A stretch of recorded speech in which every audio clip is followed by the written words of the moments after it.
Okay, kabayan, muli pong nagbabalik ang ating palatuntunang ating alamin. Ano po, sa araw na ito. At pag-uusapan po natin mga bagay na naitatanong, mayroon pong nagbibigay ng mga suhestyon at yung mga paksa na inakala po natin makatutulong sa ating pong kabuhayan. At syempre, ang pinakasentro punto po natin, bukod sa ating pangkabuhayan, tungkol po sa agriculture, sa fisheries, sa ating environment, sa ating kapaligiran, at ang pangkalahatan, developmental issues po tungkol sa kabuhayan po ng bawat Pilipino, bawat isa po sa ating kabayan. At ito po ay naging sentro punto na ng ating programa, simulat sa pool nang tayo po ay nasa radyo at telebisyon. At just to remind you, kabayan, ay tayo po ay nagsimula ng ating alamin sa mga panahon the 60s, 60s. Pagkatapos sa radyo, sa telebisyon, ay pumasok po tayo noong 1974, kabayan. Sa Philippine Broadcasting Service, at pagkatapos sa telebisyon, napunta po tayo, naging bahagi po tayo ng Channel 4, kabayan, at nagpasuki-suki po tayo sa iba't ibang mga channel sapagkat ito po ay kanilang pinakikinabangan sapagkat tayo po ay may dalang mga palatuntunang pangkabuhayan para po sa pangkalahatan nating dito sa ating bansa. Okay, request lamang, i-share po ninyo ang ating programa sa ating po mga kababayan. Ating Alamin Official, ating Alamin TV, kabayan, sa YouTube at saka sa Facebook, kabayan. Paminsan-minsan, may ilalagay po tayong watch on what is on my mind. What is on my mind. Yung pong nasa ating isipan, kuntil-butil, nits and bits of and pieces of ideas na pwede nating ipasa sa ating po mga kababayan sa pamamagitan po ng what's on my mind ng Facebook, kabayan. At kumisan, meron tayong mga interview, at salin kaalaman, mga dagdag kaalaman mula po sa mga nakalipas na hanggang sa ngayon ay applicable pa, makatutulong po sa mga naghahanap ng mga ideya sa larangan ng pananakahan at sa pangisdaan, siyempre, at saka yung pong ating mga ginagawa sa larangan po ng mga livelihood, kabayan, yung pong mga trabaho. Okay. At sa ating pong programa, kabayan, yung po mga suki po natin, hinihiling po natin, i-share po ninyo ang ating programa para tayo po ay magkaroon ng malawak na naaabot sa iba't ibang bahagi ng ating bansa. Sabi nga po natin, nung early 70s, kabayan, hanggang sa tayo po ay pumasok ng COVID, at mawala ang COVID, umabot po tayo sa more than 5.5 million viewers, kabayan ko, sa ating programa. Okay. Everything has been said and done. Okay, ang ating pag-uusapan ngayon ay ukol po sa isang pinag-uusapang issue, kabayan. Walang iba kundi ang Rice Tarification Law o kaya ang tinatawag po nating RTL na ayon po sa mga panukalang noon ay naaprubahan dahil lang po sa sinabing ito po di umano ay makatutulong po sa pangkalahatan nating mga kababayan. Okay, at ito po ay sinabing bababa ang presyo ng bigas, okay? Mababawasan ang taghirap at taggutom. Dahil sa ang nasabing proyekto law, batas, kabayan, magiging mababa po ang presyo ng bigas. So, question. Mababawasan ang korupsyon, di umano, question. Sa ilang ahensya po ng gobyerno at may makukuhang pondo ang ating po mga kababayang magsasaka dahilan po sa modernization sa agriculture at ang paggamit po ng tinatawag na mechanization program, kabayan. Okay? At dahil po sa mga bagay na iyan, ay ating pong napag-uusapan sa ating programa pagkatapos nagkaroon tayo ng pakikipag-ugnayan sa mga samahan po ng mga magsasaka sa iba't ibang bahagi po ng ating kapuluan. At naging featured personalities po ang ilan sa mga ito. Pero ang mga bagay na ating pong binanggit ay nagkaroon po ng problema. Ang nangyari po, kabayan, lalong nagkaroon ng kahirapan ang mga magsasaka dahil po nabawasan nila ang kanilang kita at dahil sa nabawasan din ang lokal produksyon ng bigas, lalong lumaki ang importasyon ng bigas at sinabi ng ating mga samahan ng mga magsasaka ay kinakailangan magkaroon ng pagbabago. Hindi lahat sila po, kabayan, sabi nga, ay nakinabang sa modernong pamamaraan o tinatawag po nating mechanization. Okay, dahil dito, kabayan, itong nasabing problema, nung isang araw, nabasa po natin sa isang balita na ang pamunuan po ng Department of Agriculture, ay sa pamamagitan po ni Secretary Laurel, kung di ako nagkakamali, nagkaroon po sila ng proposal na sana maamyendahan. Magkaroon po ng pagbabago, susugan ang nasabing batas. Sapagkat sabi nila kinakailangan daw maayon ito sa hinahanap-hanap ng ating pong mga magsasaka dito sa ating bansa, kabayan. Okay, sapagkat yung mga inaasahan, sabi na, hindi namin nakuha. At nagkaroon pa lalo ng problema. At alam po ninyo, ang isang problemang malaki dito ay pumasok pa ang mga hindi imported, kung hindi lamang imported, kung hindi yung mga smuggled na bigas, kabayan. At dito po talagang naghirap po sila at nagkaroon ng problema ang ating po mga magsasaka. Okay, sabi nga po ng DA, i-amend natin proposal niya para mabawasan po ang problema ng nadala ng rice tariffication law. Okay? At sabi nga po natin sa ating mga interview, sa ating palatuntunan, sinabi natin na noong paman, ay may duda na tayo na palagay ko, sabi ko, pansarili, and I would like to quote myself, ay sabi ko, hindi yata makukuha ng bansa ang mga inaasahang advantages ng rice tariffication law. At ang mga problemang inaasahan ay lalong lumaki ang importasyon ng bigas at hirapan po sa produksyon ng ating mga farmers. At ang lalong malalang nangyari po, yun nga, ay nadagdagan ng problema tungkol po sa pagpupuslit at pag-smuggle ng mga bigas sa ating bansa. Okay? Balikan po natin si Ginoong Laurel sa Department of Agriculture. Alam nyo, just to backtrack a little, yung pong pamilya ng Laurel ay malapit na kaibigan po ng ating programa, yung pong kanilang kumpanyang Prabel, kabayan. Sapagkat isa po ako doon sa nakipag-ugnayan po sa kanila, i-feature po ng napakatagal ang isdang yung big head carp.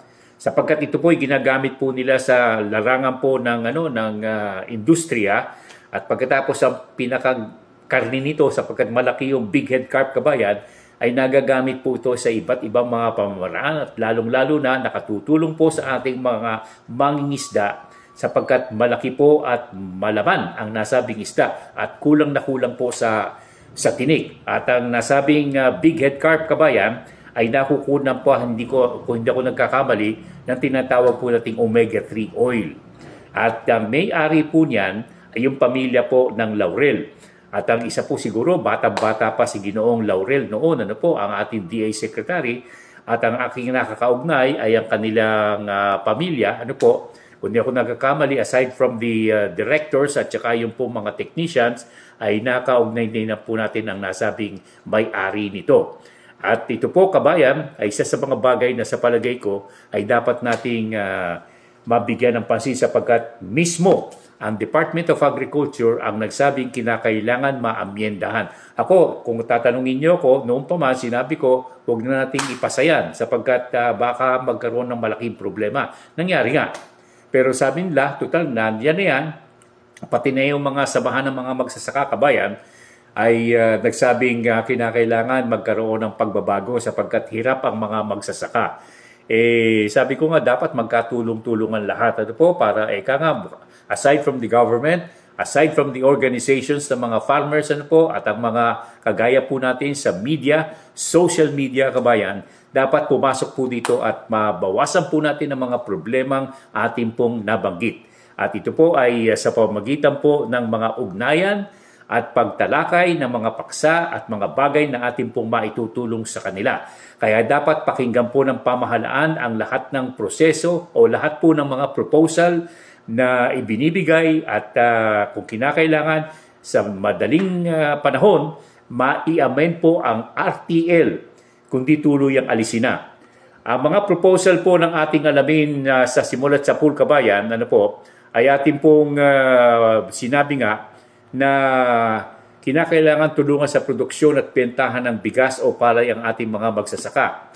Maghigpit sa smuggling ng bigas at lahat ng mga hiningi ng mga magsasaka ay ibigay sa mga ito at dito dapat tumulong ang mga samahan ng mga magsasaka para malutas ang mga nabanggit na problema. Hindi lamang sa mga panukalang amyendahan ang nasabing batas, kung hindi, sinabi po ng mga dalubhasa ng agri-fisheries na dapat bawasan kung hindi man tuluyang maalis ang korupsyon sa nasabing sektor. Sa kabilang dako, ang mga sektor na tulad ng ating alamin ay handang tumulong po sa ikasasagana ng ating pong nasabing sektor at lalong-lalo na ang sektor ng ating pong mga nagtatanim kabayan. Okay? At alam po ninyo, meron akong mga obserbasyon na ibinigay kabayan at ito po ay ating pong gustong matalakay kung sakasakali man. Total, ito po ang ating pinag-uusapan kabayan sa ating palatuntunang ating alamin. And just to keep you on the main track, kinakailangan kahit na po nandyan na yung problema, kinakailangan magkatulungan po tayo. Solve the problem of rice problem ay mabigyan po natin ng pansin yung mga binanggit ko kagaya ng ating pong sinasabing hindi nakarating sa mga magsasaka ang tamang presyo na kanilang dapat na makuha sa bagkos tumaas pa ang kanilang produksyon. Meron po tayong mga ideya kung paano po ito ay mabibigyan ng kalutasan. I heard there was an interview I was watching on social media kabayan.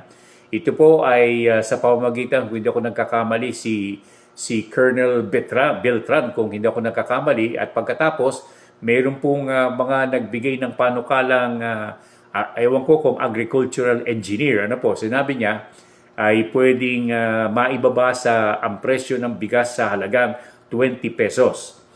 As far as I'm concerned, noong pa man, sinabi ko na, doon sa mga na-interview ko sa larangan po ng pananakahan, sabi ko, doable yan pwedeng maging 20 pesos o kaya tumaas man ng konti 22. Pero kung talagang tutuusin at magtutulungan ang lahat, makukuha po natin yung halagang 20 pesos. Pero nasa aking isipan at sa aking records kabayan kung paano magagawa ito at malulutas natin ang mga problema. Pero on my part, I don't want to preempt the other people like that engineer that he was talking about na ilabas yung mga ideya. Kung meron silang magandang ideya, kabayan, okay lamang, ilabas po nila. At kung hindi naman ugma doon sa ating pong ideyang nasa isipan ko, kabayan ko, nakakulong po sa ideya ko, ay ating pong babanggitin. At totally, yan po ay sa palagay ko dapat na mabigyan po ng kalutasan para hindi lamang mga magsasaka ang makinabang kung hindi pati ang ating mga mamimili. Marami po akong mga ideya dito kabayan and sabi ko nga pabayaan po natin yung munang mga naririyan sapagkat to go back to what I was saying about other people having good ideas about how to put down the high price of rice kabayan. Meron tayong mga Committee on Agriculture sa Senado, Committee on Agriculture sa mababang kapulungan. Why don't they talk to each other? They group together at pag-usapan nila sapagkat Committee on Agriculture, kabayan, kung ano makabubuti sa bansa. Kung may mga magagandang proposal kung paano pwedeng ibaba ang presyo po ng bigas, palay, kinakailangan pag-usapan po nila sa Kongreso. At yan po ay ating pong ipinapayo at minumungkahi sa lahat po ng mga kinaukulan. When I was a part of the 10th Congress, I was part of the 10th Congress, kabayan, under the term of administration of President Fidel V. Ramos, FVR, ay pinag-uusapan po namin yung mga bagay na yan at sa kabutihang palad, naibigay po namin yung ilang mga ideya pero nagkaroon po ng pagbabago sapagkat natapos po ang aming termino at pumasok na po itong tinatawag nating party list system. Sapagkat kami po ay representative ako po personal, naging representative po ako ng peasants and fisher folk, kabayan, sa madaling salita ng agriculture and fishery sector. At hindi po natapos yung mga talakayin po namin dyan, kabayan ko. At ngayon, pinag-uusapan pong muli. As far as I'm concerned, there was only one president who really had his heart and mind kung pag-uusapan po natin ang agriculture and fishery sector. Yung po iba, parang naging na-neglect po nila ang larangan po ng pananakahan at pangisdaan. And hindi natin masisisi sapagkat marami po silang pinagukulan ng pansin at maraming programang dapat na isaalang-alang. Okay, that being said, ano po, kabayan ko, sana po ay mabigyan po natin ng pansin ng mga bagay na ating pong binanggit sa ating palatuntunan. First, i-amend. Kung gusto nila i-amend, ako naman, sabi ko nga, alisin na. Pero kung talagang amendment lamang, i-amend natin ang RTL. Pagkatapos, pag-usapan po kung paano natin pwedeng ibaba ang presyo ng bigas. Matulungan po ang mga magsasaka. Pagkatapos, matulungan ang ating mga consumer kabayan. And maibigay po natin ang lahat ng kanilang hinihiling. Sapagkat yung mga problemang binanggit po natin, isa rito, hindi po nakarating yung mga tinatawag nating makinarya sa ating pong mga magsasaka. Konti lamang ang nakinabang sa mga nakaraang panahon. Pagkatapos ay ewan ko kung bakit nagpunta ako ng Bicol Nakita ko boss, ang dami nung mga malalaking machinery, at saka yung mga traktora, dami nakatambak doon sa Bicol kabayan. Sabi ko nga, dapat i-distribute na yun kaso, umalis ako, nandun pa rin, bumalik ako, nandun pa rin, wala tayong magagawa kabayan. Okay? Sana po nakatulong ang ating programa sa pagtalakay po ng mga paksang ating pong inaakalang bahagi po ng kasalukuyan at kinabukasan ng larangan ng pananakahan at pangisdaan dito po sa ating bansa. Okay? Ang inyong lingkod, ka Jerry Hieronimo, nag-iimbita na subaybayan po ninyo ang ating programa sapagkat kung hindi man mga maanghang na issue, controversial na issue ang ating pinag-uusapan tungkol sa kabuhayan at kalusugan at sa ating kapaligiran, baka naman pwede kaming makatulong sa inyo upang gumanda po at umunlad ang ating bansa. Ang inyong lingkod, ka Jerry Hieronimo, nagsasabing ang larangan ng pananakahan at pangisdaan at mga palatuntunang pangkabuhayan ay ating pong pinangangalagaan sa palatuntunang ating alamin. Hanggang sa muli, mabuhay po kayong lahat kabayan, and may God bless the whole Filipino nation.